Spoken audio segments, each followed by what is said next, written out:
বিচার হলে ন্যায় থাকে না ঠিক, দুর্নীতির আগুন ছড়ালে সমাজে পুড়ে যায় জনজীবনের সব দিক।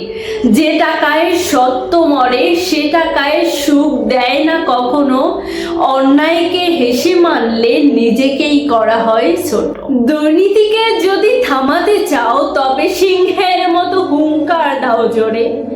একজনকে ছেড়ে দিলে হাজারজন অন্যায়কারীর পথ যায় তখন খুলে। ন্যায় যদি পাশে থাকে অন্যায়ের স্তূপ ভেঙে পড়ে।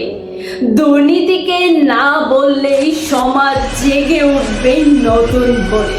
যদি আমার ভিডিও দেখে অন্যায়ের বিরুদ্ধে লড়ার বিন্দু পরিমাণ সাহস পান তাহলে অবশ্যই আমার ভিডিওটি শেয়ার করে দিবেন এবং তাদেরকে দেখার সুযোগ করে দিবেন যারা প্রতিবাদী, যারা প্রতিবাদ করতে জানে, যারা অন্যায়ের বিরুদ্ধে লড়তে জানে।